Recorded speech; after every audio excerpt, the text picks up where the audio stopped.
Hey, Tim. Hey, Ryan. What did the ocean say to the beach? What did the ocean say to the beach? Nothing. It just waved. Welcome to the show. Bourbon. Belts. Blockbusters. You are listening to the Triple B Podcast.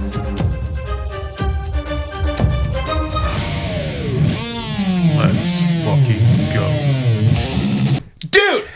Dude! We're back. We're back. We're here. It's SummerSlam. It's SummerSlam weekend. 2 nights. 2 nights. First ever. Second time. Last year was. I don't remember it being, but last year was. No. I don't recollect it either. It's because it wasn't.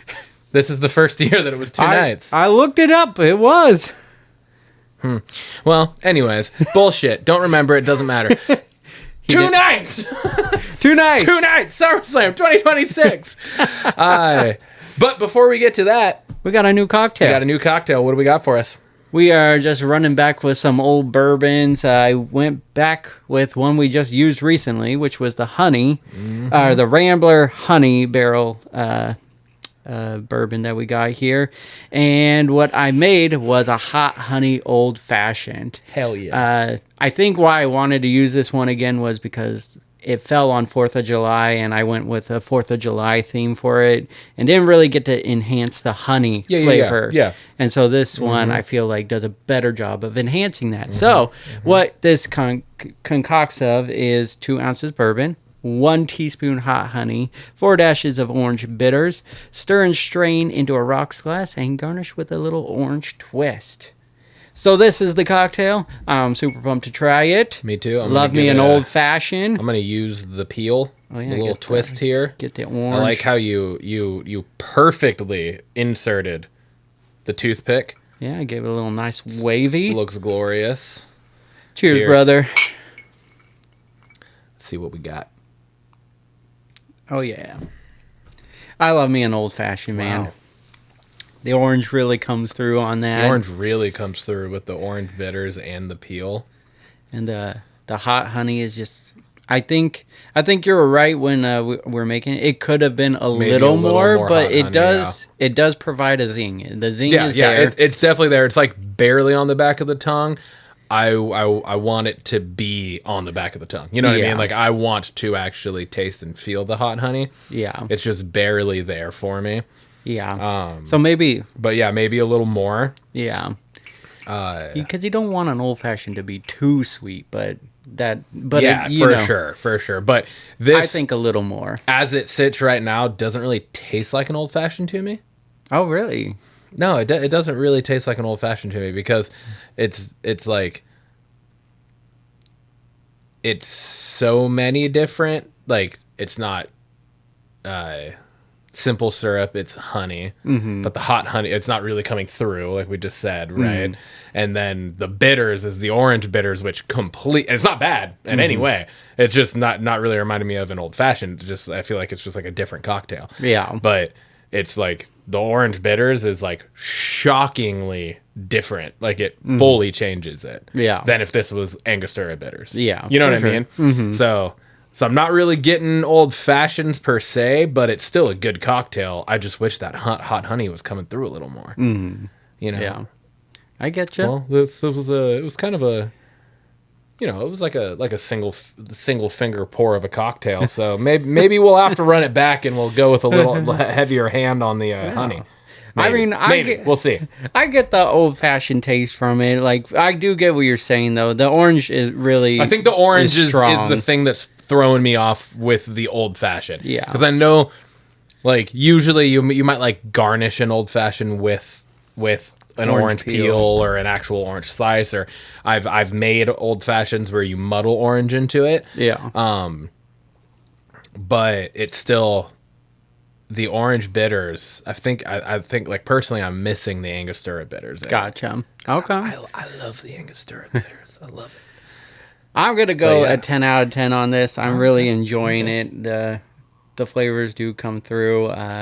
I will say next time we make it, a little more hot honey to have a little more zing on there. But I get that zing. I think the flavors just mold well together. Yeah. I'm a big fan. What do you got? Yeah, I think I'm gonna go with like an 8. Okay. I think I'm gonna do an 8. It's a good cocktail. It's solid. I think, like I said, just the lack of the hot honey from what like I was expecting with like the name of it being a hot honey old fashioned, and then the power that the orange bitters is packing. Maybe like I'd almost like half the dashes, like do 2 dashes of orange bitters and maybe 1 dash of like Angostura bitters to still get that, you know what I mean? Like kind of dual them, and then up the hot honey to like maybe a tablespoon, if not at least 2 teaspoons. Okay. But we'll see. We'll run it back. Yeah, we'll run it back probably in a little bit here. I think that is the furthest we've been on our ranking. On a ranking for a 2 cocktail, full points. Sure. Yeah, I know. Like, I think we've been a point apart. But that might come back if we do end up making a second one here, which I foresee. I foresee it happening. Yeah. I mean, we got to talk about Raw and SmackDown this week, and you're gonna want to drink. Yes. So. Yeah. For sure. I didn't even finish writing notes down for SmackDown because I was like, what the fuck? What is there? What is there? I had my banger, the opening moment, pretty much. Yeah. So. All right.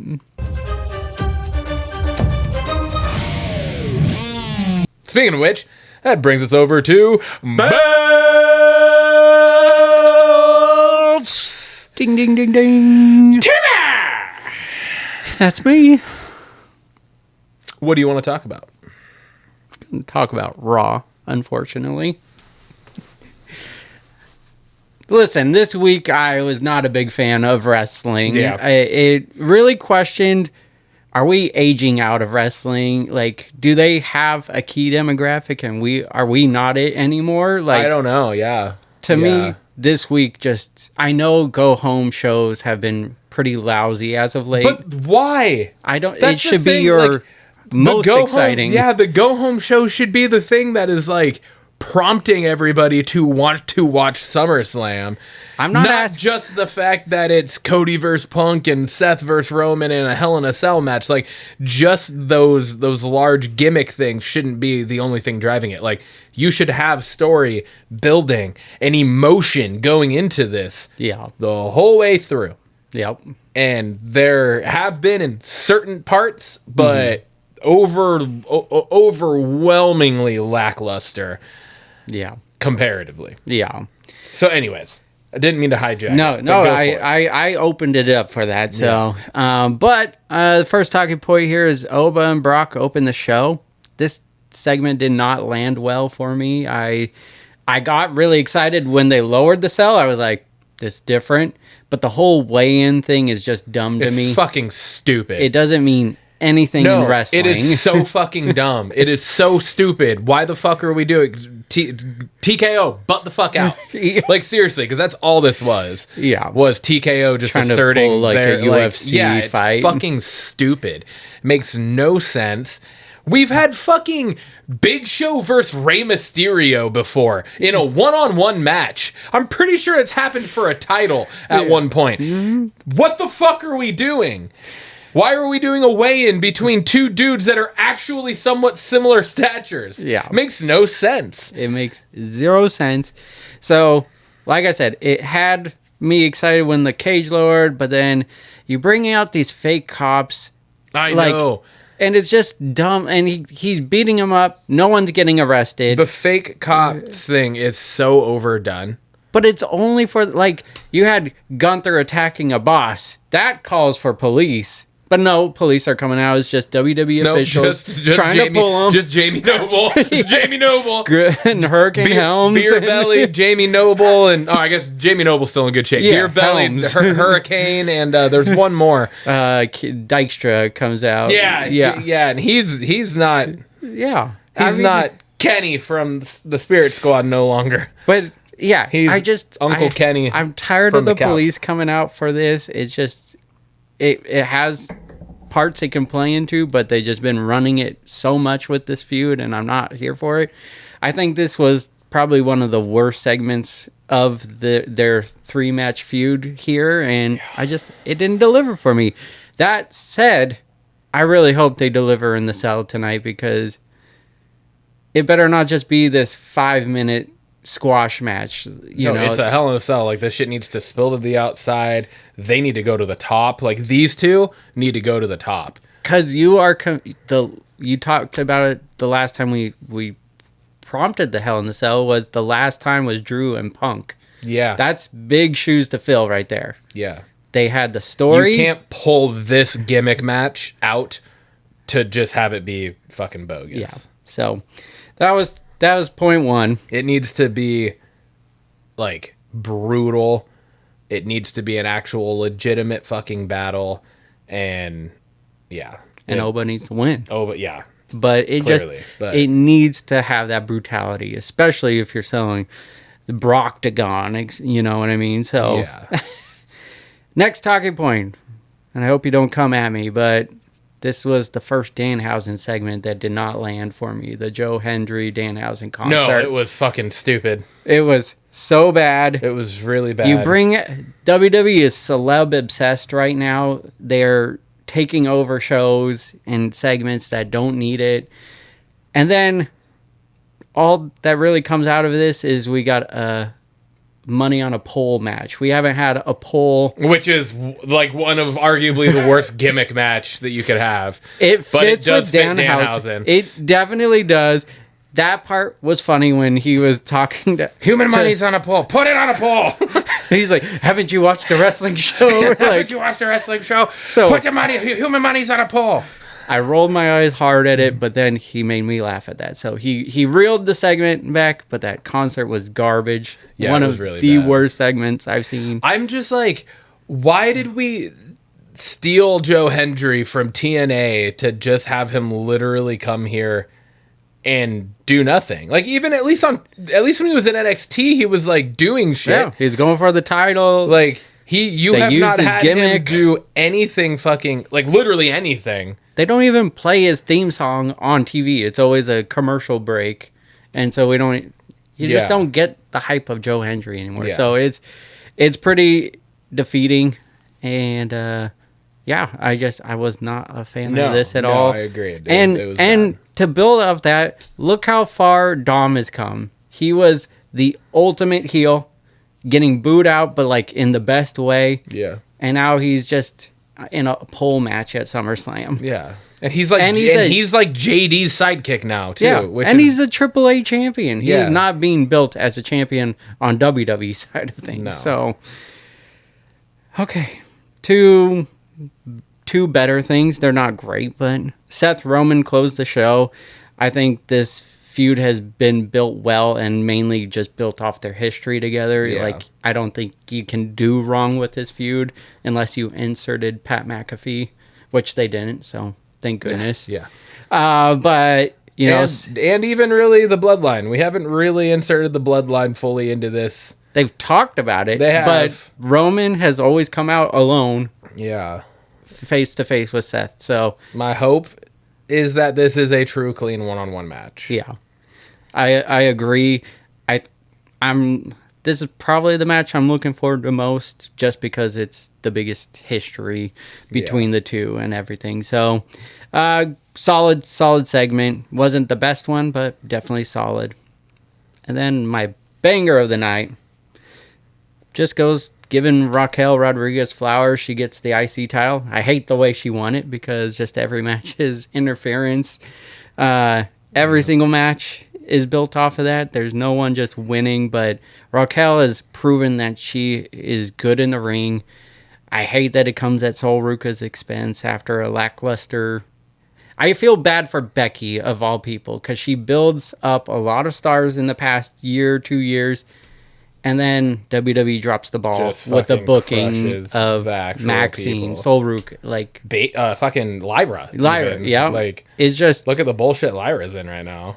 It's unfortunate, but Raquel has been doing it a long time. She's solid. She deserves it. Kudos go to her. She wins the IC title. Hopefully, we can get some good feuds going, because now we got a heel champion, and that's usually where we get better better storylines. So Yeah.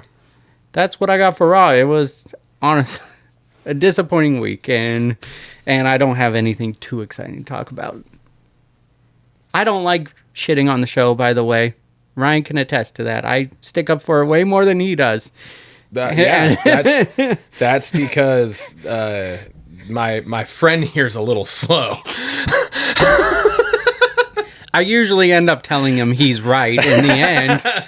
I'm Sammy. I don't sugarcoat shit. I'm very blunt, and I don't like shit to be sugarcoated to me. And I feel like that's what the product is that we're getting, is very sugarcoated, and just like they're trying to hold our hand and give us crayons to better understand it. And it's just like, what are we doing? Did you see Triple H's comment recently where he wants us to put our passion towards the wrestlers and not be hating on the writing? He made the show WWE Unreal. He tells us the writing, like, it's based off of them. Yeah. We've put our passion into LA Knight to Sami Zayn, and what have we gotten? Exactly. Nothing. Nothing at all. So where's the blame go? It's the writing. Triple H, go fuck yourself. Yep. Just kidding. Hire us. All right. That brings us over to SmackDown. I don't dislike it, but I'm also just confused that, like, I feel like they've attempted to show us the progression here, but it just hasn't really come across. And then all of a sudden, Chelsea Green and Tiffany Stratton are literally wearing the same outfit, like they're a perfect tag team. Tiffany Stratton's the fucking current U.S. champion. And they're like holding hands and jumping around together in the ring. They did it during the match.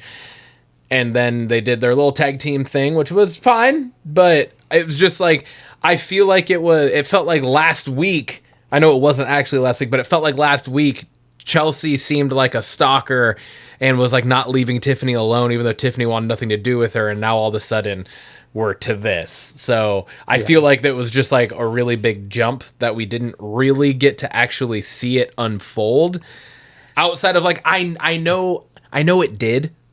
But it doesn't feel like it did to get to the point where they're at now. Does that make sense? No, it totally does, and I see what you're saying. They did bring Chelsea or Tiff around to Chelsea, but it went from very slow going and then skipped a bunch of steps, and then it was like last night. I feel like we kept seeing Chelsea come out to like aid Tiffany, but it was also like very reluctant on Tiffany's part, and I don't feel like we ever actually fully saw that switch happen in a moment. And now we're here, and so it just like, again, it just feels like there's pieces missing. No, 100%. I'm curious to see how that's going to play out in the ladder match since they're both in it tomorrow. Yeah. But who knows what's gonna happen. We got Cody Punk and them ending the show in the usual WWE way of ending a show. Yep. You know, just brawling it out. Yeah, they yell at each other, and I did like Punk cutting Cody's entrance off and then patting him on the head as he walked by. I did appreciate that. Like that, yeah. But you know what? The one thing that really irks me about this is there's a lot of shit in WWE, and I know we're in the social media fucking era, but like there's a lot of storyline stuff that they use, you know, like after hour footage and dark shows and live events and social media interactions and fucking talk shows and podcasts and shit and then play it into like the actual fucking storyline. Yeah. So it's like, for me, someone that I don't pay attention to all that shit because I shouldn't fucking have to. That's ridiculous. We get too much wrestling in a week. That's fucking insane for you to even somewhat expect anyone to follow. We're already watching 5 fucking hours of your shows just for the fucking main roster shows. Yeah. Each week, on top of a fucking PLE every 2.5 weeks, and counting Saturday Night's main event. For them to come out and be like, well, that's where we are after what you fucking did last night. Blah, blah, blah. And I'm like, I don't even know what the fuck they're talking about. Yeah. And I know I'm not alone in that. I know there's probably I would argue there's probably a vast majority of people are like, what the fuck happened last night? What are you talking about? Now people are having to go search for it, try to figure it out, except for me, because I'm not fucking wasting my time to do that. So I know better. And so, yeah, I don't know. It's just, it's just one of those fucking things where it's just like, oh, here they come. It's the night before they're gonna fight. Bop, bop, bop, bop, bop. And then the show goes dark while they're still fucking fighting each other. Yeah. Of all of the fucking feuds that should have ended one of the shows this week in a brawl, it should have been the fucking weigh-in inside the Hell in a Cell. Brock shouldn't have been a fucking 50-year-old pussy-ass bitch, and he should have gotten the goddamn cell. Yeah. And they should have brawled. Because they have not touched each other. Then they both should have destroyed the fucking the fake-ass police officers. Triple H could have took a fucking F5, right? Like, I mean, he'd probably have a heart attack and die, but we don't want that to happen. But, you know, I don't know what he could still do and not do physically. You know, I don't want to kill a guy, but, like, have Adam Pearce eat a fucking fall from grace and Triple H eat an F5. Like, that would have been fucking legit. Yeah. You know, like, they go at each other and then they just clear the entirety of everything and then the show ends with them just fucking face to face in the ring. Would have been dope. Yeah. It would have been fucking awesome. Yeah. And then you didn't need Seth and Roman to fucking beat each other up and then follow it up on SmackDown with the exact same fucking thing with the other main title. Yeah. And have literally almost nothing happen with, I know fucking EO came out with Danhausen and all that shit. You had almost zero interaction between EO and Liv in this build-up, really. It has been very lackluster. They used their feud to Raquel. Yeah, that's all that it was used. JD and Dom and Danhausen. Mm-hmm. Like, we got very little. So that's like, anyways. It was an unnecessary way to end the show. It was very predictable. It's just another fucking thing. I gave them kudos last week. Their promo against each other last week was good. They had me worried because they were built around an accidental belt slap to the face, but then they pushed it further and was like, this is what's going on. And then they basically reiterated it, but way worse last week and leaned more towards the accidental you hit me last night and everything. So it's lackluster, and I wasn't a big fan. Yeah. If they ended it the go home with last week's promo, I would have been satisfied. Yeah. Not this week's. Yeah. Here we go, Tim. Creative strikes again. We got, for the first time in I don't even remember how long now, we got a fucking title versus title match. And I was like, okay, this is actually kind of legit. They like did the whole fucking thing where, again, on fucking social media or whatever the fuck it was, Triple H came out and told Adam Pearce, we're doing this match. Blah, blah, blah. And I was like, actually looked that up. I was like, wait, what match did they announce for SmackDown tonight that didn't make the SummerSlam card? Which, how the fuck did this not make the card but the Bellas do? Fuck you! That might be the trailer. Anyways, but you gotta beep it. Just like long beep. Just me. Just beep up until now, like right now. Just keep it going. Beep. But anyways, you have, and I was like, oh fuck. Okay, Damian Priest, whatever. Like Damian Priest and R-Truth versus War Raiders in a tag match. Cool. I didn't realize until last night that it was title for title, though. Yeah. I thought it was just for the WWE titles. And so I was like, oh, okay, you know, whatever. Like, it's not that big of a match. It's not a huge, like, money draw. But they've been building towards it. Yeah, they have been building towards it, and they're following through on it. Cool. And then I'm like, oh, fuck, it's title for title. I was like, that's kind of cool. Okay, we haven't had that in a while. That's actually legit. Title for title. And we got you got the AAA tag teams being represented now on the main roster too, which I like. Yep. That's solid. Let's keep doing that. Keep intertwining all of these things. Let's rock and roll. Cool. And then you go and just, in the stupidest fucking way ever, you have the ref fucking call for the bell because both teams pushed him. Yeah. After one of the announcers were like, "Oh, they're giving a little leniency because this is a title for title match." Yeah. And then a second later, calls DQ for the bell. Yeah. And then you have fucking Tama and Tala come out and attack everybody because that's needed. Hey, I am a little interested with the Haku part. I know it's not going to lead to anything, but I'm a little more interested. If he stays and is like their manager, yeah, it would be cool. Cool. But there was no inkling of that happening. Yeah, I agree. Yeah. It was trash. When it ended in that, I was like, it was of hot. course. It was fucking hot trash. It was something that I was like, actually like, oh shit, okay, you actually have something legit on this show.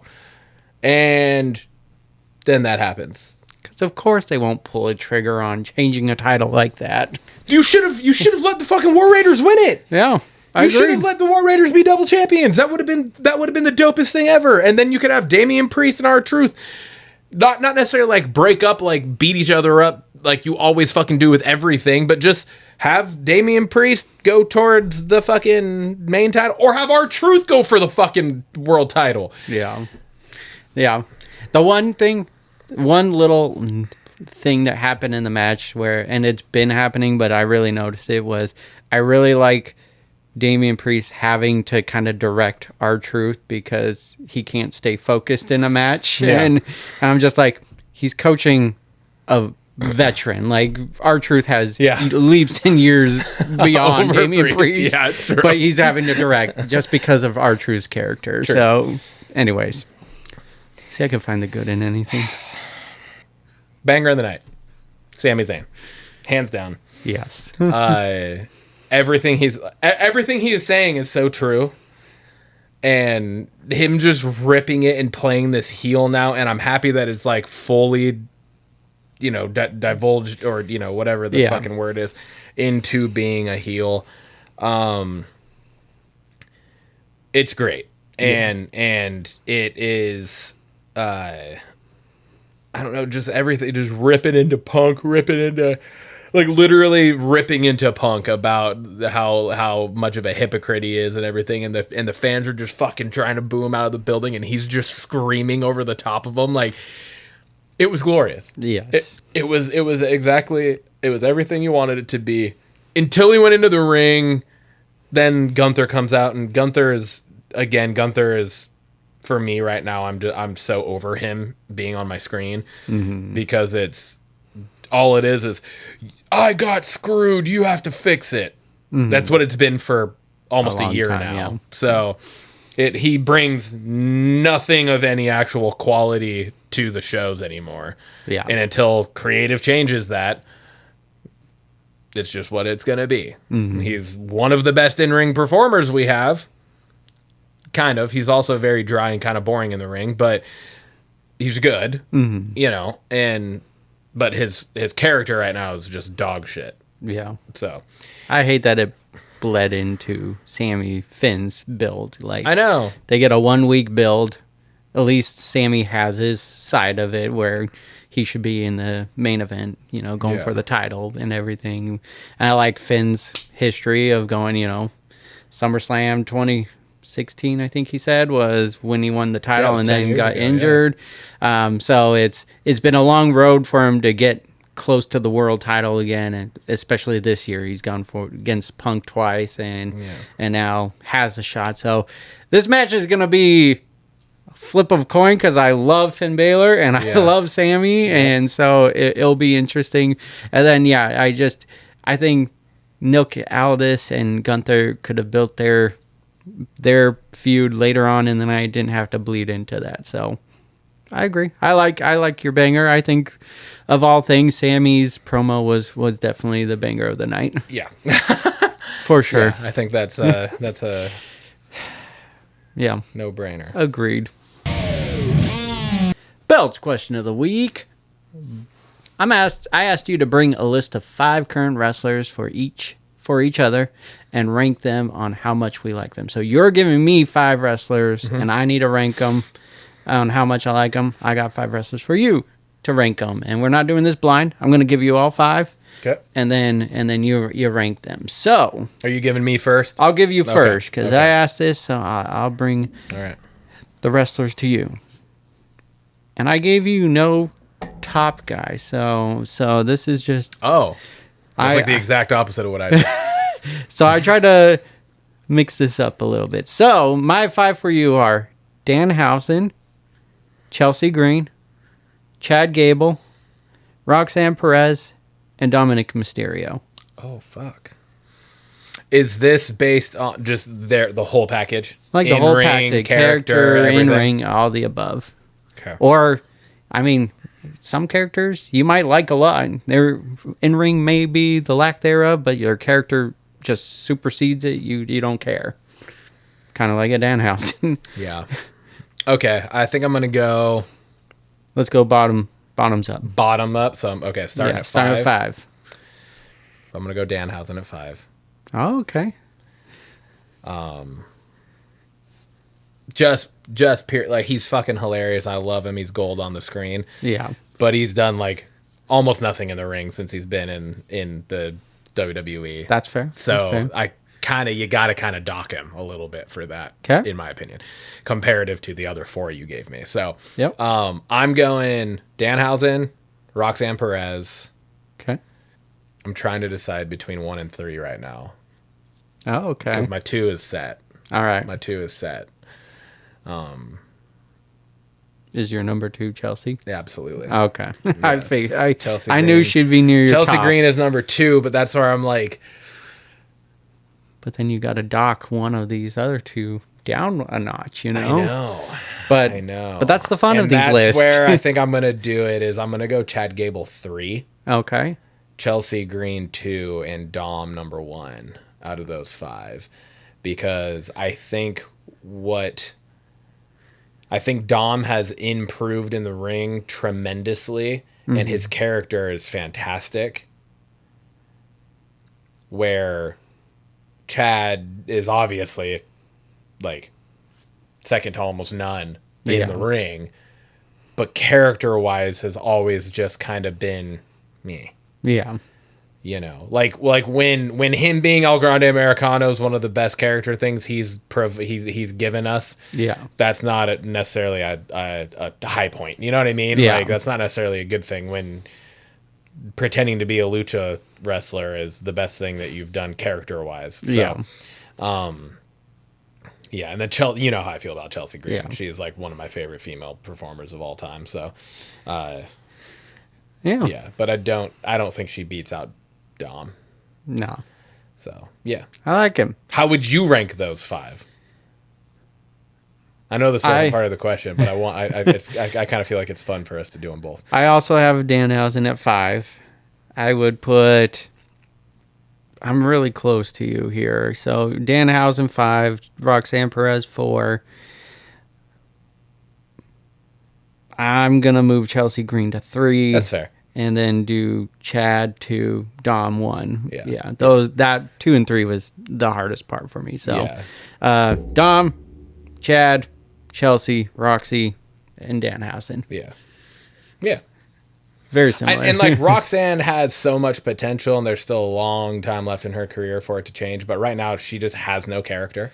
Yeah. She's just in the shadow. That's fair. If you were watching NXT and that's all you got, you would probably rank her higher. But since she's come up, it's just she's been Judgment Day fodder and nothing but. And has the future's bright for her. Yeah. But right now, it's would not. be a really hard ranking. I don't know that it would change a ton for me, but I feel like it would have made it a lot harder if we were going like purely based off in-ring performance. Oh yeah. You know, I feel like that would have been Danhausen would still be 5 just because he hasn't given us anything, and I think Chad would be number 1. Chad would be number 1 wrestling for sure. Yeah. I would still rank Chelsea pretty high because her in-ring is fantastic. so great. I think she still might be number 2 I think for she me. would be. I think I would move her to 2. Yeah, that's how. I would case. probably go Chad, Chelsea, maybe Maybe. Roxy and Dom would be a tough one, man. Roxy and Dom would be tough to go back and forth. Like, it might be tied for 3. Yeah. It might be a 3-way tie, Skip, and then Danhausen a 5. Yeah. Yeah. No 4. Yeah. I would agree with that. Yeah. That's a good way to look at that question, too. Yeah. All right. All right. So, What for am I, you, I made this a little more hard. CM Punk, Okay. Finn Balor, Kevin Owens, Oh, Seth Rollins, Sami Zayn. fuck you. I know. I thought that's where we were going. I thought this was the point of it. I mean, you didn't give me any. You didn't give me any other. I love it. You didn't give me any other criterion for it. You just said bring a list of 5 current wrestlers to rank them and how much we like them. So I was like, all right, well, I'm going to go with 5 I know you like, and I want to know what your order would be. Oh God, this is a tough one. I love Seth, but I think I put him in my 5. Okay. No, sorry.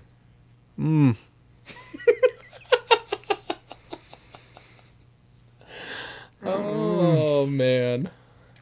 No, call me crazy. I'm gonna put Punk number 5. Holy shit. I would have never expected that. Wow. An old me wouldn't. I'm going Punk number 5. Okay. Part of it's just bitterness that he took the title away from my boy Sami Zayn after taking months off, being basically a hypocrite. Yeah. But any wrestler would take a shot at the title if they had a chance in real life, like you just would. Then I'm going Seth Rollins. Okay. Then I'm going KO, Sammy, Finn. Finn is my number 1 guy. Yeah. Sammy's 2, KO 3, Rollins 4, Punk 5. Okay. I love all 5 of these wrestlers. I know. So that's hard. It's a hard list. That's hard. But that's what I'm going with. What about you? Mine's definitely different. Yeah. I'm actually going KO1. Okay, yeah. Yeah. He's the complete package. Yeah, I'm going KO1. I'm probably going to go... Yeah, I'm going to go top to bottom here. So I'm going to go KO. 2 and 3 is really fucking tight for me. Really fucking tight. I'm going to go KO, Sammy, Punk, Seth, Finn. Okay. And that's just, again, it's just based off how much we like them. Finn's never been, like, you're a diehard Finn. I've just never been that. Yeah. I've just never been the diehard Finn. I think, like, especially because when you really fell in love with Finn NXT was NXT, and then you know, the 10 years ago Finn. Yeah. I wasn't even watching wrestling at that point. Yeah. You know, like that was in my hiatus when it was that was the reality era and all that shit, and I just was like, I fell out of it. And so my experience with Balor is unfortunately what creative has put him through for the last 10 years essentially. And that we know what that is. So from a talent in the ring, fucking Lord, I think Seth is number 1. Ooh. No, I mean that's hard. It's fucking hard because I honest to God, I think you could argue, and I mean this legitimately. I actually mean this. I think you could argue the number 1 spot between 3 of them, and it would be, and you could call me crazy. Seth, Finn, KO. No, I don't disagree. I think KO. If we're talking actual in-ring performance, I think I agree. I think Punk's 5. Oh yeah. Out of these 5 people, I think Punk's 5, and he's fucking phenomenal in the ring. But I think he's 5. I think Sammy's 4. I think if we're talking current 3, Punk for sure, number 5. Yeah, I think the top 3 are really fucking hard to rate, and I think they're very interchangeable. Mm-hmm. But I agree. Saying Seth number 1, I don't disagree. Yeah. But I also think if you would have said Finn number 1, I could have been like, ah. If you would have said KO number 1, I could have been like, ah. No. You know, it still would have been those 3 that I'm like, fuck, I don't even know how you pick. Yeah. Between them. I agree. I think that's a tough top 5. Yeah, it is. It really is.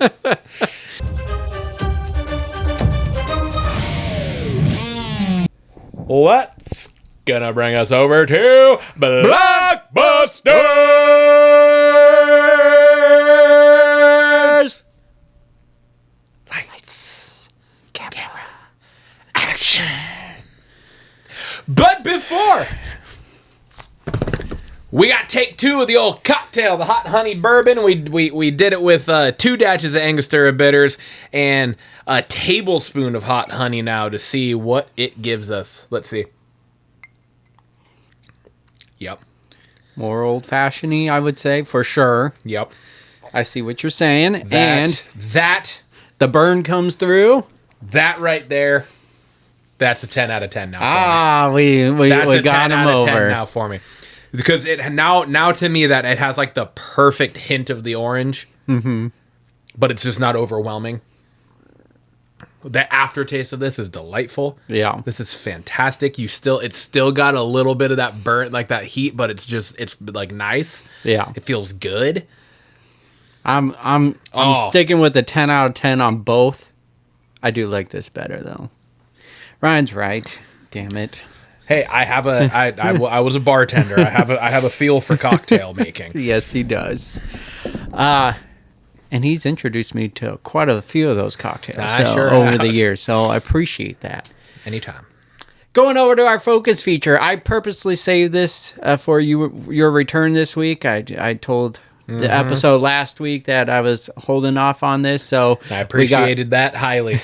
Highly. We got one focus feature, and that focus feature is, of course, Avengers Doomsday. We officially got the trailer last Monday. Yes. Thank you to Nathan and Justin for both also being busy last weekend, because I'm sure if you had a guest on, this probably would not have waited for me. They wouldn't let me. And I would have been irked.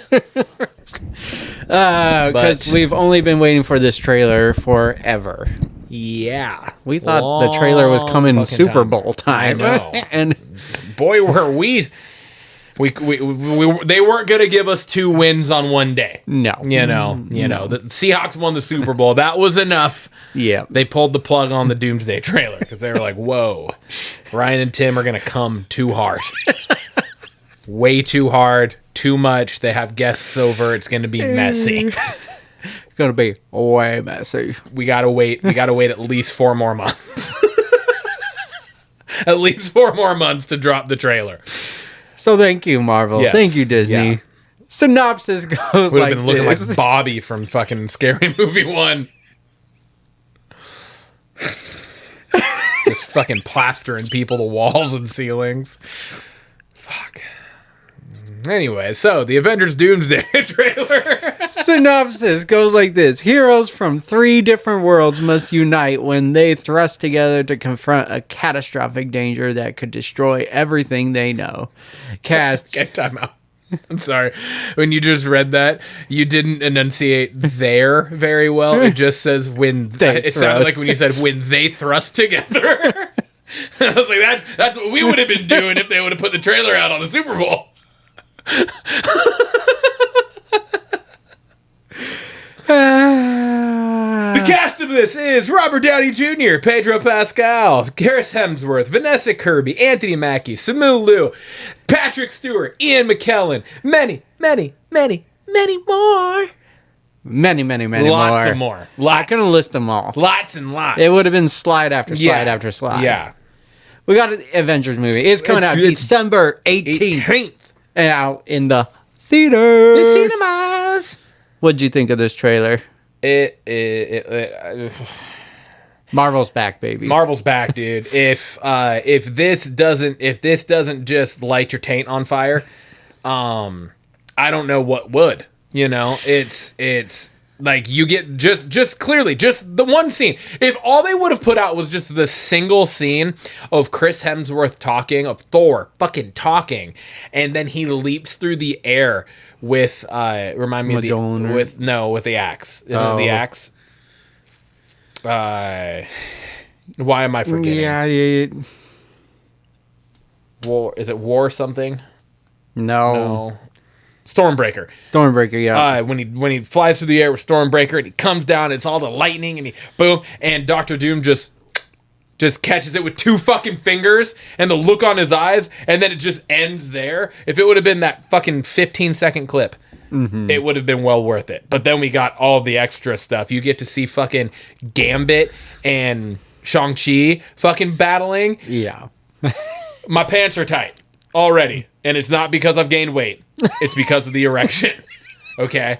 I'm just like, there's so much stuff here to wrap our fucking brains around, considering that we are pulling stories from fucking 2000 into 2026. Yep. We're getting the worlds combined. Yeah. Officially. Like, officially. It's like when worlds collide. Are you ready to go? 'Cause I'm ready to go. Do what I do. Hey. Yeah. Oh, yeah. Dude, this trailer is everything you said. I didn't know the Avengers could be so sexual, but pants were tight. Yeah, man. Pants were tight, cheeks were moist.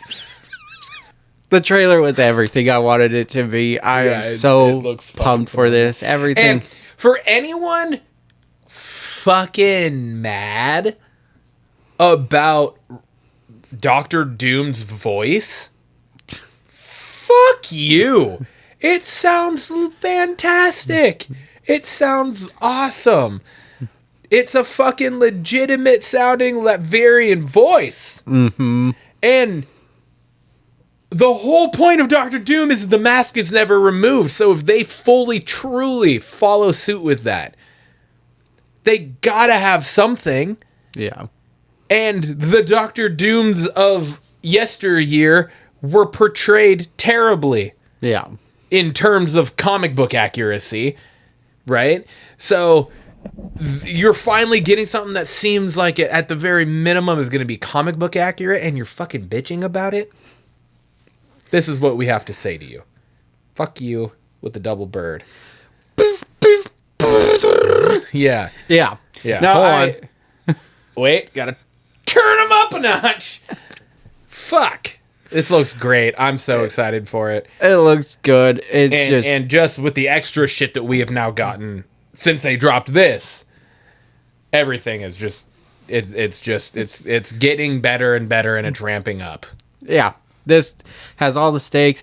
One moment that stuck out to me was just a "Hey pal" from Captain America or Steve Rogers. Yeah, there's a lot. Steve Rogers looks a little different. There's a lot of conspiracies. I've heard about. There's multiple about just that one single scene. Yep. That it's a lot of people maybe left out of that shot, and that it's actually Captain potentially Hydra or whatever. Captain Hydra, yeah, or something Hydra. Captain Hydra is one of them, but it's because Captain Hydra, I forget what he turns into and then turns into Captain Hydra. Mm-hmm. There's another name. Yeah, I feel like it starts with an N. Yeah. But anyways, there's that option, but there's also, I've read that people are contemplating the concept of it possibly being Loki. To try to draw everybody together. Kind of the theory of... everyone's like, well, how does he wield Mjolnir?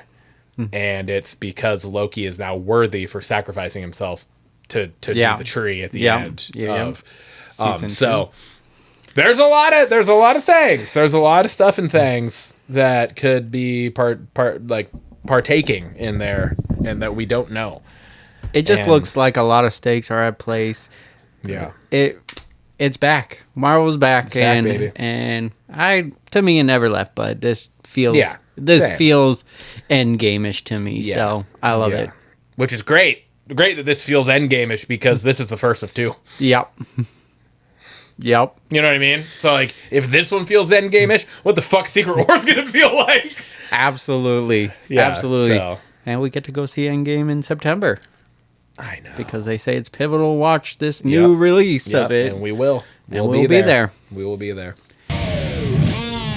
What's in the news? We got a few things. We got more Marvel because we had the San Diego Comic-Con and the MCU panel specifically is what I wanted to talk about. So just going down the line, Ryan Gosling joins MCU as Ghost Rider, and Sean Levy is directing. Yeah, I know, which is fucking fantastic. And I did not expect this. I really didn't see this coming. So when Me I saw neither. the clip of like the lights going dark, and then like Ghost Rider pops up on the screen just for a split second before the lights come on, and then it's Ryan Gosling standing underneath, I was like, holy shit!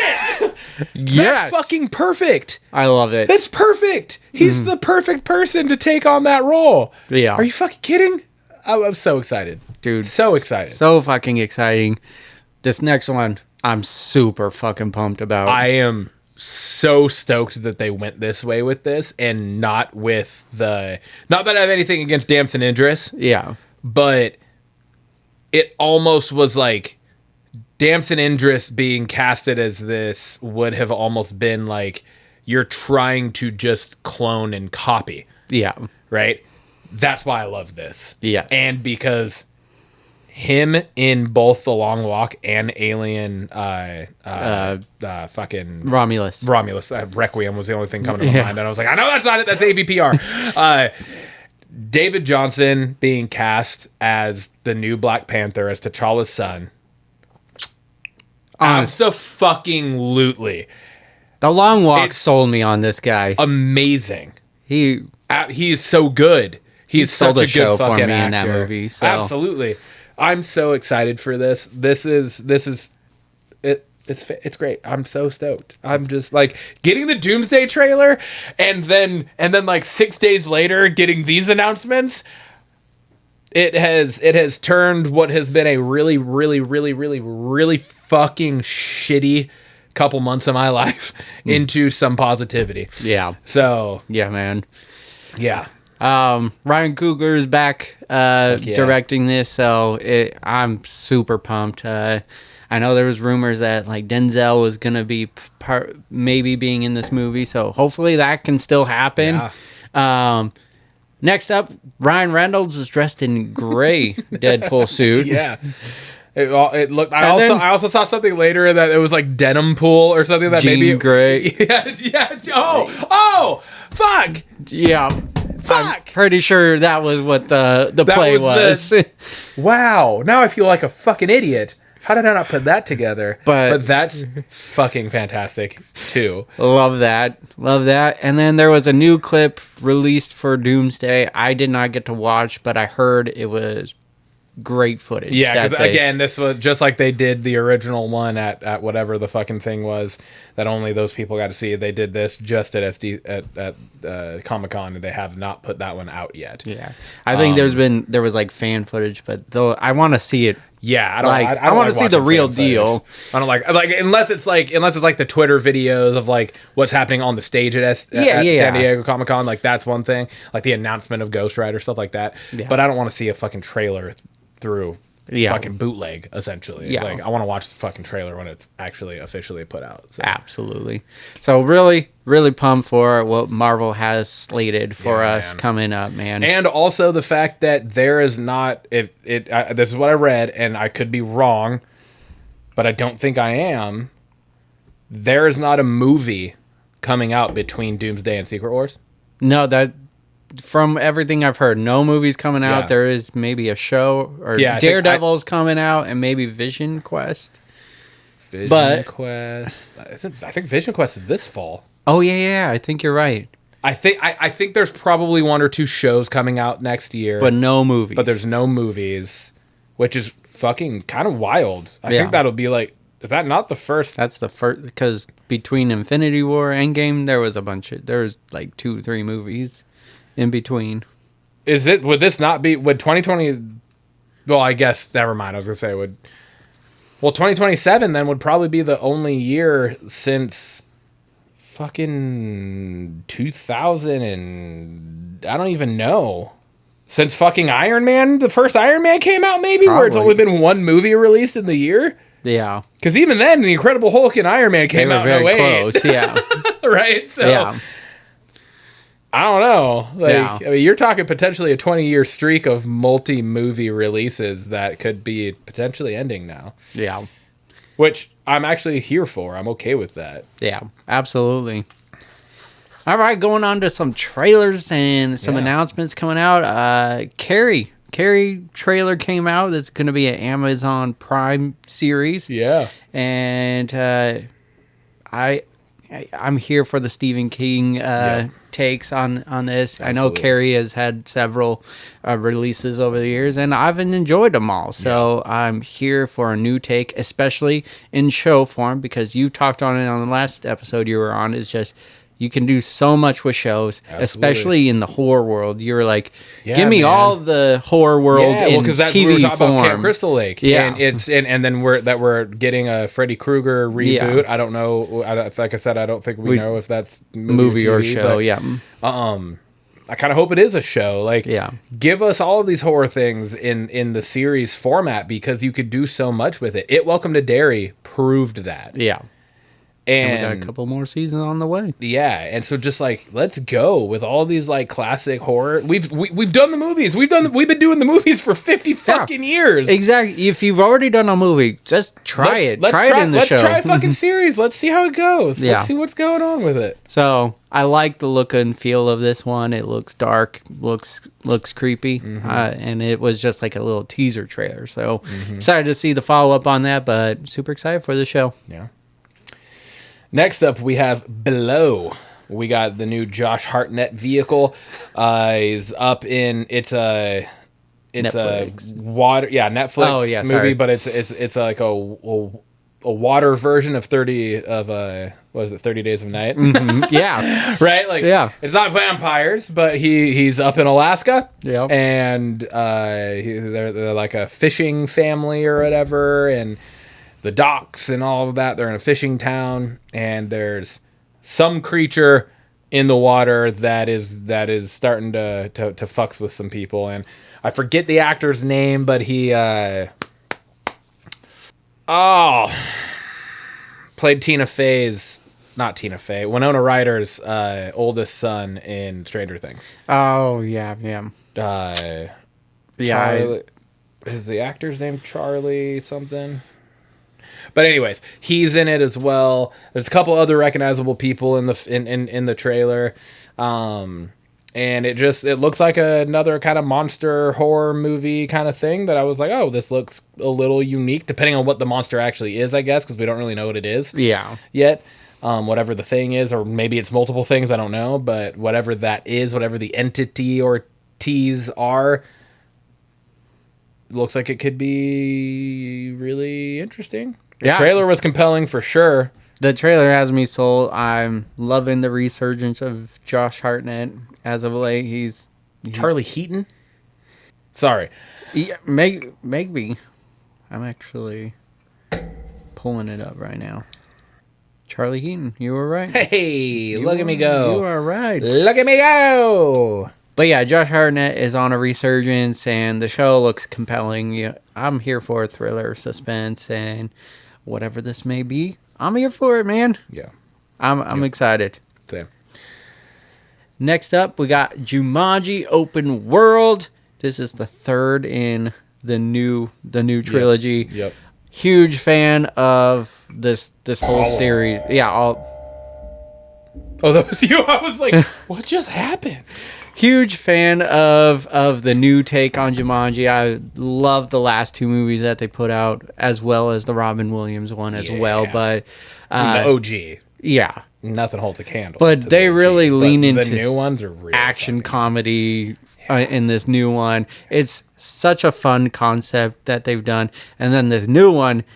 Well, I was telling you yesterday when we saw the trailer together, it feels like two separate movies. Yeah, it feels like two separate movies because you get Real World and then Jumanji. Yeah, and it looks like they're gonna hopefully do a really good job of paying homage to the original once again, because they've done it in every movie so far, where it's they're not just like taking it and running and stealing it and going their own way. Like they're fully paying homage to the Robin Williams original. Yeah. And it feels like that again in this, at least in the trailer, where they start to things start to get pulled from the game into the real world. Yes. Right? And that's what the original movie was. Yeah. It was the board game coming to life. Yeah. And then the first two that we've gotten were primarily in the video game. Yeah. And so now you're getting, like you said, it looks like it's going to be like two different movies where part of it looks like it's going to be in the real world, maybe to start, and then it's going to be in the game. Yeah. But how funny would it be if it's flip-flopped? Oh. But yes.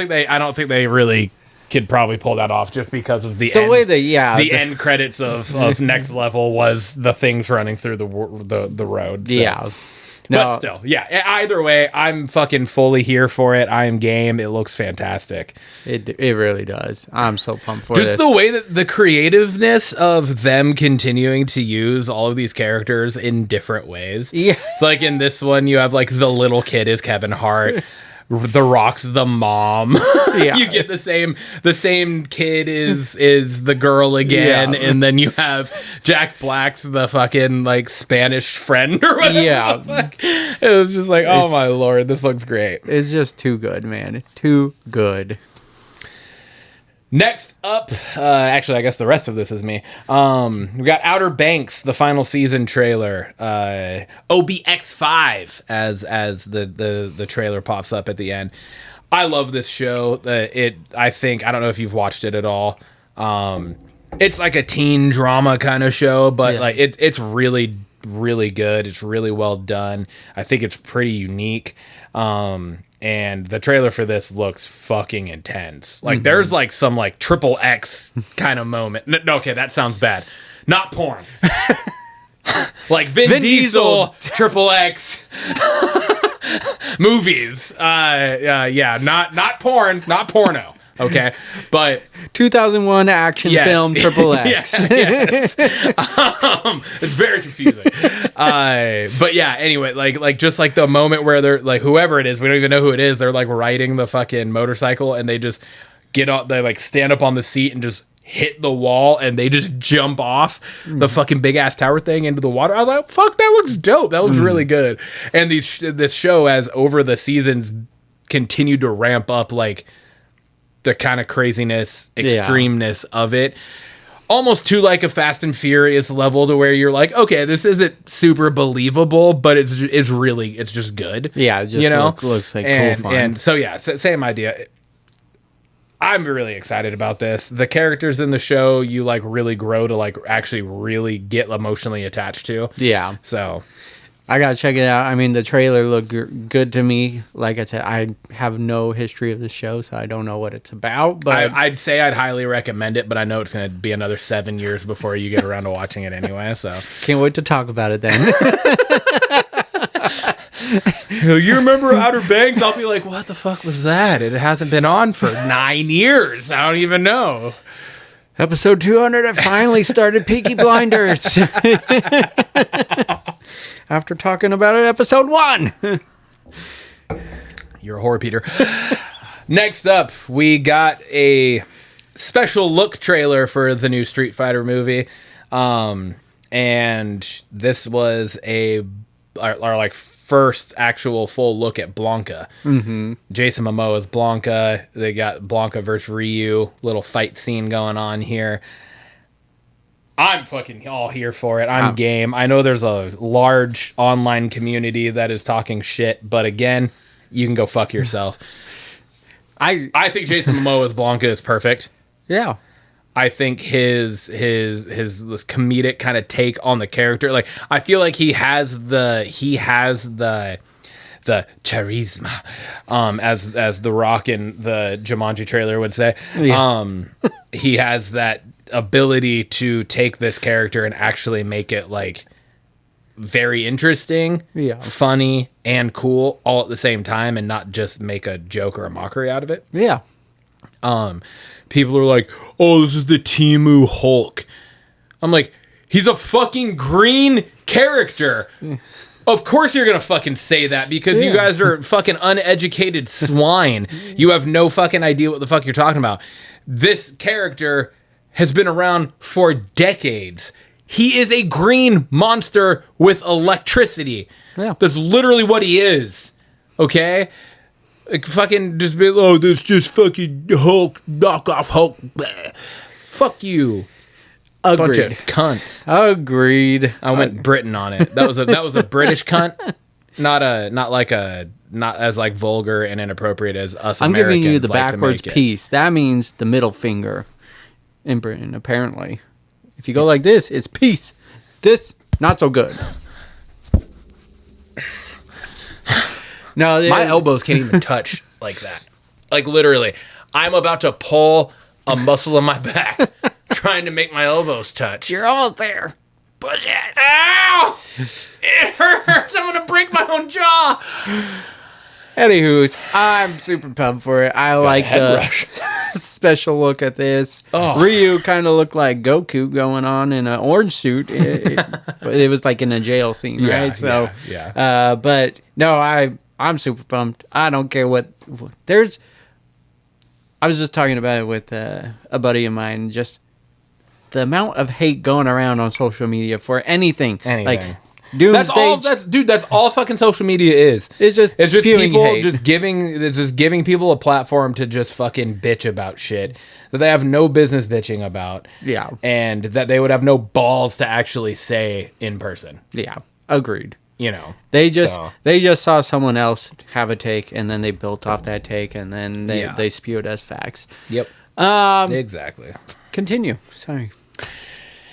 Next up, and this was like actually shocking, but did you read this on your own things that you get your info from? Yes, I did. Okay. Yeah. Because I read this on multiple different things. Mm-hmm. And so I was a little hesitant at first because it was this very similar thing with a couple weeks ago when I put on about Adam Driver potentially being cast as Magneto. I have also now since read that might not be true. Mm-hmm. I don't know anymore. Yeah. But this was on everything that I fucking look at. And so I was like, I'm going to put it on because I feel like, what are the chances that so many outlets and people are wrong? And if you were seeing it on your own end as well, yeah. I feel pretty positive about talking about it. Apparently, reportedly, Samara Weaving has been cast as Emma Frost in the MCU X-Men movie, which completely and utterly fucked up the added tag of my Blockbusters question that we're going to get to here in a little bit. Because I shit you not, that was almost identically what my add-on was going to be. Oh, nice. Because she has yet to be in a live action. Right? I think she was in the First Class, Emma Frost. Wasn't she one of Kevin Bacon's characters? Maybe she was. Like on his side? Okay, maybe she... Okay, so good. But good. Either way. Good. You didn't use it. I didn't use it because this came out. And so I was like, oh, shit. Well, fuck yeah. Samara Weaving in the MCU, part of the new X-Men, which is what the next probably decade after 2027 of MCU is going to be kind of like focused on. around, yep. Hell yeah. Hell yeah. I'm fucking here for that. We got the Scream Queen, current Scream Queen coming into the MCU. Hell yeah, man. I'm good with that. Did you know she's related to Hugo Weaving? I assumed. I did not. I don't feel Weaving is not a common. Yeah, I don't feel like that's a very common last name. I didn't. And they're both in show business. Like I just kind of Weaving. assumed. Hugo was in Captain America, right? Truth. So Truth. There's a connection. Yeah. And finally, the Cycle trailer. Just saw this. This literally, I don't know if do you have like YouTube notifications? Like when trailers come up, do you get like the notification? I turn them off. Okay, so I have them. I've contemplated turning them off because I'll get the same notification 19 fucking times for the same trailer. I'm like, oh my God. But I haven't because I do get a lot of like updates about new shit. Yeah. So This was one of them, though. I woke up yesterday morning with this on, and I didn't watch this trailer until I was waiting for your slow ass to get to the theater last night. I was like the fourth person in the theater, and you and Haley were the last fucking two. Not like the last. You were the last two people to walk in. You walked in and sat down, and the movie fucking started. There was one trailer between. Yeah, Jumanji. Yep. But anyways, and so I ended up watching it again, but I literally kept that notification on my phone all day because there was something about it that I was like, this looks fucking creepy, and like just the little thumbnail that I got. Yeah. And it is. It looks creepy. It is some form of undead-ish, monster-y, some fucking thing coming back. Yeah. You got Karen Page. I forget the actress's name, but actress that's in Daredevil. Yeah, that plays Karen Page in the Daredevil series.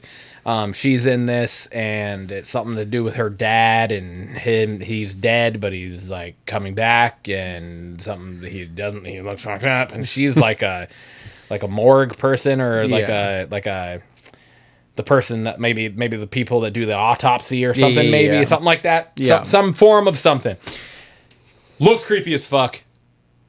And yeah, the ending scene of the trailer with the little oily black fucking coming out claw hand paw things. It's almost like out. An alien. It reminded me of like kind of like the bathtub scene in A Quiet Place. Oh yeah. Yeah. You know, when she's giving birth and she's like under the water and it like creeps in, but then one of the John Krasinski or one of the kids or something makes noise elsewhere and then it goes away. Yeah. That's what it reminded me of. Because it looked like the black oily paw looks like Alien or like the Quiet Place creatures or something. Yeah. So I don't know. I don't know what it is, but I am intrigued enough that I put it on here kind of last second. So. This is because to me this looks like super creepy and I'm happy that you did put it on there. Yeah, I mean, like you're not a bitch ass. I added this to the agenda at like fucking 7:10 last night. So after watching it in the back of the theater on like an 8th volume, I was kind of doing this number where I'm like looking at it out of my peripherals to try to hear it at the same time. So love it. Love it. Special segment of the week. It is August 1st today, so with the kind of weirdness of the episodes, and I missed 1 or 2 in July, we're doing the binge cap for July to wrap up what we watched in July, which I'm happy. I was nervous that you were going to do binge cap alone last week, and I'm happy you didn't, because this is hands down my most impressive binge cap. Hell yeah. So I was like, I hope we still get to do it. And if you did it, I'm still going to tell you mine, regardless of the special segment. So love it. Do you want me to go? Or do you want to go? Well, you can go first. Okay, I'll go first. I'm going to start with shows. Okay. So shows. I watched 2 different murder documentaries that I don't remember the names of them. I just know me and Lindsay watched 2 different murder documentaries. Nice. So I watched 2 different murder documentaries. We had been watching and we finished the Dutton Ranch. Okay. I'm not proud of this one, but $1 Million Nannies. It's like the only actual reality show that I kind of got into with Lindsay. I'm not proud of it, but it's actually it was annoyingly good. I'm working my way through Silo season 3. Okay. Started and finished The Hawk. Jeff R. Curry stand-up on Netflix. He's one of my favorite stand-up comedians right now. If you don't know who he is, go watch him. Go check that out. He's fucking hilarious. Yeah. I started watching him on TikTok, just like his clips on TikTok. He's so fucking funny. Yeah. Louis C.K.'s new stand-up also Oh, on he Netflix. got some new one? I watched it. It was pretty solid. I enjoyed it. And I am almost finished with Marshall's season 1, because after the Dutton Ranch ended, I was like, fuck, I gotta go back and catch up on the Marshall. So I just restarted watching Marshall's, because I don't know this. I don't know that it's actually gonna happen, but the way the Dutton Ranch ended, I feel like they're gonna cross paths in season 2s of their shows. Gotcha. I don't know that. But I feel like, and what I've read about the way that I believe Marshall's ends, there's some similarities. So I feel like that's what it's leading to. So I was like, I gotta catch up. Yeah. So that was my shows. That's a good show watch. My movies. Okay. I watched Mercy. Okay. We took Lainey to go see Toy Story 5 at the Roslyn Theater. Okay. Yeah. I watched Disclosure Day in theaters. Yeah. Well, we did that for the show. Yeah. Didn't we? Yeah. Buzzing. Yeah, that's right. I watched I Love You, Man. Love it. Small Soldiers. Yep. We did that for the show. I watched me and Lindsay watched Over Your Dead Body. Okay, yeah. Jason Segel and Samara Weaving. I went last week and I saw The Odyssey. Oh, how was it? It was pretty fucking good. I gotta still check that out. It was pretty fucking good. I have watched Dune Part 1 and Dune Part 2. Fucking amazing movies. All right. They're phenomenal. Definitely watch them Worth so the that we hype. can go see Yeah. Part 3 together. Yeah. Maybe we're just gonna be like, girls, we're gone all day on the It's 18th. Doomsday. we're watching both of these movies. It's about a 19-hour ordeal. Doomsday. Because we gotta get food, you know. Yeah. We're gonna have to get a drink in there at some point. I watched The Dink Okay, with yeah. Jake Johnson. Yeah. That was good as well. I enjoyed that. I watched Obsession. What'd you think? It Did it live up to the hype over it? Yeah. yeah. All right. Yeah, Yes. you watched it too, right? Yes. Yeah, you saw it in theaters. I saw it in theaters, though, right? yeah. I watched it. I watched it at the new house. It was fucking great. Yeah. It was really good. Really, really, really good. I watched Mortal Kombat 2 also. Hell yeah. Really fucking good. Nice. Really enjoyed it. I watched Apex on Netflix. Oh, yeah, as I well. love that one. Great movie. And you and me went and saw Spider-Man Brand New Day last night. Yeah, we did. Hell yeah. That's my binge cap. Dude. I think hands down that's the best binge cap I've ever had. I And especially considering that, like, I'm shocked because I don't feel like I have had a lot of just, like, chill free time in July either. I've been busy as fuck, stressed out as fuck, depressed as fuck. Like, it's been a really rough fucking month. Yeah. And, yeah, so, but I got to watch a lot of shit, so. Nice. Yeah, it was good. What about you? All right, I'm going to start with shows as well.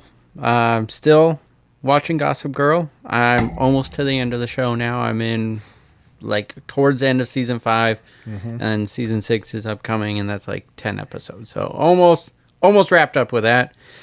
Started The Hawk. I'm only a few episodes in. I haven't finished it yet, but enjoying that one. Yep. And then Haley has been watching, so of course I've been watching the show Bones, which is which is a really solid show, Like a CSIE kind of show, right? Yeah, basically solving a murder case off of bones, and so it's pretty cool show. The forensic side of things. Love it, loving it. Movie side, got quite a few movies here, but under one category. Horror. So. Going through, I started July off with Legally Blonde 2, just leading up to the 4th of July, just because of that damn line, you look like the 4th of July. It makes me want a hot dog real bad. So watch those two. I'm taking the dog, dumbass. Watch Disclosure Day in theaters. Watched the movie Clueless for the first time. Okay. And then I went on a Spider-Man spree. So I watched Spider-Man 1, Spider-Man 2, Spider-Man 3, Amazing Spider-Man 2, Spider-Man Homecoming, Spider-Man Far From Home, Spider-Man No Way Home, Into the Spider-Verse, Across the Spider-Verse. You did the whole fucking thing. Did the whole thing. God damn. And then finished it off last night with Brand New Day. Shit. So it was a Spidey month. Haley was reluctant to let me watch. How many times did you web in your pants? All the times. All of it. All the times. All of it. I was like organic spider web from last night. Yeah. All over the place. But I mean that's a lot of Spider-Man, but it was a lot of fun rewatching all of those. Hell yeah, man. So it was also a solid Bingecap for me as well. Hell yeah. But I'm proud of yours. That's a lot. That was good. That is a real good one. I was very proud of myself. All right, to wrap up this weekend on theme, I posed this question. Fan cast the MCU X-Men. And I did text you today based off of, and I will full-blown say, spoiler alert, spoiler alert, spoiler alert, spoiler alert, huge fucking spoiler alert. If you don't want to know anything about just skip Spider-Man this question. Brand New Day, skip this question, come back to it in a couple weeks after you watch the movie if you care that much. With the revelation that Sadie Sink has been officially cast in the MCU as Jean Grey. I told you with the question of fan cast the MCU X-Men, so I want you to take these 6, or I guess 7. I put 7, but we know one's already filled in now for us. 6 characters. And I texted you and I said, hey, now that we know what we know, let's build this around Sadie Sink's Jean Grey. Yeah. So I don't know how you took that. In my mind, how I meant it was like, let's try to get like almost kind of age appropriate group for this. Yeah. And there's a bonus question here. As I alluded to earlier with the Samara Weaving being cast as Emma Frost. I said, pick an X-Men character yet to be in live action that you would love to see in the new franchise and cast them as well. Okay. So with Sadie Sink already being penciled in as Jean Grey, we have the base 6 other characters that I put on here is Professor X, Magneto, Wolverine, Cyclops, Storm, and Beast, and then your bonus 7th character. Okay. Do you want to go back and forth on each one, or just go in order? Maybe just do all of them. Okay. Maybe just do all of them because it's like your whole roster is fitting for your roster. Does that make sense? So yeah. So why don't you give me your whole roster? Go for it. I'm just gonna kind of go just one out of order. I'm gonna start with Magneto. Okay. You talked about Adam Driver a couple of weeks ago. I'm slating him in still as Magneto. Mm-hmm. His counterpart, Professor X, I'm going Bill Skarsgård. Oh shit. That's good. I think he could pull off a solid Professor X. That's good. And kind of be just a counterpoint to Adam Driver's Magneto. Yeah. Okay. My Wolverine is Milo Gibson. He played in Hacksaw Ridge. He just kind of got this rough around the edges look to him. Gotta Google him. Keep going. Cyclops, I did Louis Partridge. He played Billy Cudrup's younger version of himself in the movie Jay Kelly. I can see it. He looks just like Billy Cudrup, but I think he just has a solid look for Cyclops. Who was that again? It's Louis Partridge. He played in Jay Kelly. The movie. Jean Grey, obviously Sadie Sink. Beast, I have William Jackson Harper. He played Chidi in Good Place. I don't know if I know that. He's like a smart, nerdy guy in that show. William Jackson Harper. Oh, okay. Okay. You race swapped Beast. Storm, I'm going Jessica Williams from Shrinking Gabby.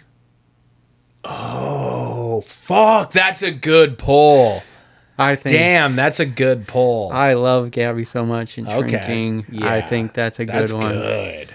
And I'm gonna... Oh, that's good. And for my bonus pick, I'm going Jubilee. Okay. And I'm also pulling from Shrinking. I'm pulling Alice's character, Lukita Maxwell. Yeah. Yes. Kevin! Do that! Of all of the things, fuck yes. She would be a fantastic Jubilee. Yeah. Oh, that would be so good. I didn't do Jubilee as mine, so that makes me so excited. Yeah, that would be so good. That would be great. Fan casting is hard for me, but I don't know why. So I had a tough time with this, but I think I pulled together a solid MCU. I think that was great. Okay.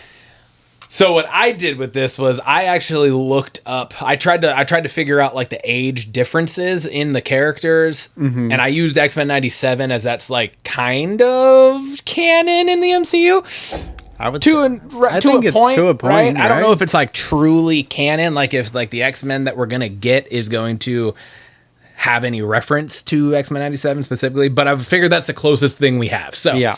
I went with that. And so for Professor X and Magneto, I went with characters that, so it said, everything I read was that like Professor X is somewhere in like his mid 50s to early 60s, and that Magneto is like mid to late 60s. Okay. Right. And then that like Jean, Cyclops, Storm are all in their like late 20s, early 30s.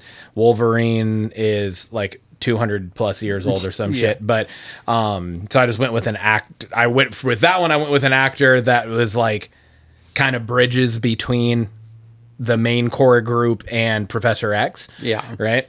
So I went more like mid 30s to 40s and to like early 40s in there. And then Beast is like kind of in between. The Beast character I read was like 33 to 35, somewhere in there. Yeah. Okay. So that being said, I went Professor X, Luke Evans. Okay. Okay. Yeah. Magneto. You're probably gonna be tired of me pulling this actor out for things that I want him in, but he's fantastic. Cillian Murphy. Oh, who would have been an awesome Doctor Doom too? But true. yeah, no, I like that. I'm pretty sure I pulled him out for that when Yeah. we talked about that as well. Yeah, Cillian Murphy is Magneto. Wolverine, Kit Harington. Ooh, Jon Snow from Game of Thrones. I like that. Cyclops, Rudy Pankow. He played JJ in Outer Banks. So in the trailer for season 5, you saw the blonde-haired kid, and then you saw the picture of him, like the picture of him that was being burned. Okay, yeah, That's him. Okay. Obviously, Sadie Sink. Judy Pankow's like 28, 29, Okay. and Sadie Sink's like 24. So I was like, okay, those are pretty close together for the Jean Grey Cyclops kind of history and story there. Storm, Ayo Edebiri from The Bear. Oh, yeah. She's 30. Beast, sticking with The Bear, I went Jeremy Allen Wyatt. Oh, okay. I thought that would be fucking solid. That's a good one. And for my bonus X-Men character, I went with Forge. From the comics, from X-Men '97, he is Storm's love interest. There's a lot of stuff that could be built there. There's a lot of Storm's character history that has yet to be really delved into in the live action. And for that character, I went Taylor Lautner. He's a Native American actor. Yeah. He's right about the right age. He's 34. Ayo Edebiri's 30. So I went Taylor Lautner. Bring him back into the mainstream. Yeah. Dude, I like those. Yeah. So yeah, I thought that was a fun question. That was a fun question. Especially, it was tough. I posed it before we even went and saw the movie last night, Yeah. and then we got that, and I was like, "Fuck, this is right on par." Right on par. So, cheers, brother. episode fucking 113. Jeepers creepers. Let's fucking